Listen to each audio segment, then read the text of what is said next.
जब मदीना तैयबा में नबी पाक अलैहिस्सलाम हिजरत फरमाई तो एक ही कुआं था पानी का, एक शख्स इसका मालिक था और ये उसका रोज़गार था, लोगों को पानी बेचता और रोज़गार चल रहा था। नबी पाक अलैहिस्सलाम ने ऑफ़र दी, कहा अगर ये तो कुआं मुसलमानों के लिए वक्फ़ कर दे, ये कुआं अगर मुसलमानों के लिए वक्फ़ कर दे तो मैं तुझे जन्नती चश्मे की बशारत देता हूँ, इसके बदले में जन्नती चश्मे की बशारत है। उसने अर्ज़ किया या रसूलल्लाह मैं माड़ा बंदा हूँ, यही मेरी मलकियत है और इसी से मेरा गुज़र बसर होता है। ये बात जनाब उस्मान गनी तक पहुँच गई। हज़रत उस्मान गनी को पता चला तो चलते चलते उस बंदे के पास गए, कहा जितने पैसे चाहते हो ले लो, ये कुआं मुसलमानों के नाम लगा दो, जितनी रकम का मुतालबा कर लो, जितने दिरहम व दिनार चाहते हो। और फिर हुजूर की बारगाह में गए, अर्ज़ करते या रसूलल्लाह वो जो ऑफ़र आपने की थी ना फ़लाँ बंदे को जन्नती चश्मे की, अगर मैं वो कुआं ख़रीद कर मुसलमानों के नाम वक्फ़ कर दूँ तो या रसूलल्लाह मुझे भी जन्नती चश्मा मिलेगा।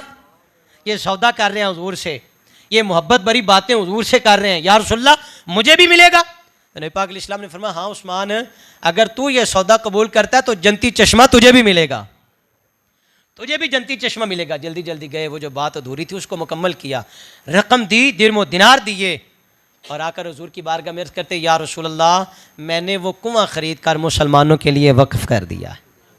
सरकार ने फिर जन्नती चश्मे की बशारत अता फरमाई। तबूक का मौका नबी पाक अलैहिस्सलाम ने ऐलान फरमाया, फरमाया आओ जी, इस्लाम को माल की ज़रूरत है। माल किसने दिया, ज़रा मेहरबानी करें बोल लें जी, माल देने वाला कौन है? ऊँचा बोलो, जिन्होंने तो रब देंदा वो बोले ना। माल कौन देता है? इज्जत कौन देता है? रिज़्क़ कौन देता है? औलाद कौन देता है? अगर वही दे के कहे कि मेरा भी हिस्सा निकाल लो, वो खुद कहे, देने वाला खुद फरमाता है ज़रा इसमें से मेरा हिस्सा भी निकाल लो, तो बंदे को क्या करना चाहिए? फिर ज़रा थोड़ी सी कमज़ोरी दिखानी चाहिए, ज़रा दिलेरी का मुजाहरा करना चाहिए। बोलो यार, इत्थे आके बड़े कमज़ोर पै जाते हो, ऊँचा बोलो ज़रा। ओ भाई मेरे लिए तो जो आपने करना है सो करना है, मैं कुरान की बात कर रहा हूँ। या अय्युहल्लज़ीना आमनू अनफ़िक़ू मिम्मा रज़क़नाकुम, और एक जगह रब ने फरमाया मन ज़ल्लज़ी, कौन है? युक़रिदुल्लाहु क़र्दन हसना, अल्लाह नू कर्ज़े हसना देवे। भाई भला ये उसकी शान के लायक जुमले नहीं है, लेकिन ये अल्लाह का कुरान है, ये अल्लाह का कुरान है, ये उसकी शान के बस उसने कुरान में खुद फरमा दिया, वो जो मर्जी फरमाए। तबूक के मौका पे ऐलान किया नबी पाक अलैहिस्सलाम ने, इस्लाम को माल की ज़रूरत है। आप भी जब कभी कभी ऐलान करते हैं ना तो बहुत सारे दोस्त तो सोच में पड़ जाते हैं, ये मौलवियां सानू चंगा स्यापा पाया, इन्नी गर्मी जहाँ दिहाड़ी ला के आने तो मौलवियां दा लियाओ ही मसीते भी दो। ऐसा ही है ना जी, और जी सच्ची गल हो तो बोलो ना भाई। अगर ऐसा ना हो तो जब ऐलान किया जाए तो आपको एक दूसरे से बढ़ के कि भाई जैद ने 10 दिए मैं 20 दूँ, इसने 100 दिया है मैं 200 देने की कोशिश करूँ। माला वाले सखी नहीं होंगे, तो सखियाँ कोलों इत्थे उथे दुई जानी, सखी कदी कंगाल नहीं होंगे। दिल को बड़ा करें, आपकी मेहरबानी, दिल को, ये आपका दिया हुआ क़यामत वाले दिन जब अल्लाह इसका रिस्पॉन्स देगा ना तो फिर आप कहेंगे, वहाँ पछताएंगे, हाय जो बाकी का था शायद काश वो भी अल्लाह की राह में खर्च कर देते, काश वो भी उसकी राह में लुटा देते। फरमाया कौन है जो तबूक के लिए माल पेश करे?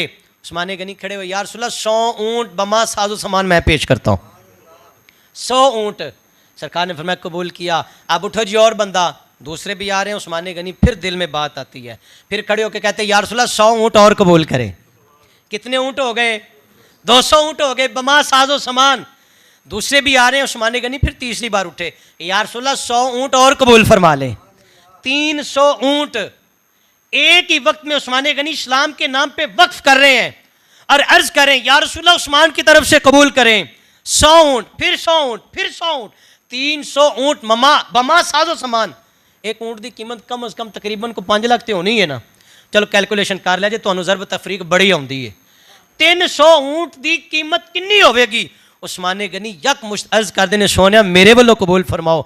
अब ये थी उस्मान की मोहब्बत, मेरे नबी की अता देख के हज़रत अब्दुर्रहमान रज़ियल्लाहु तआला कहते मैं मौका पे मौजूद था जब 300 ऊँट बमा साजो सामान उस्मान गनी ने इस्लाम के नाम किए ना, तो कमली वाले मिंबर से नीचे तशरीफ़ लाए और हुज़ूर फरमा रहे थे उस्मान आज के बाद तू जो मर्जी का, तेरा खुदा भी राज़ी है और तुझ पे मुस्तफ़ा भी राज़ी है।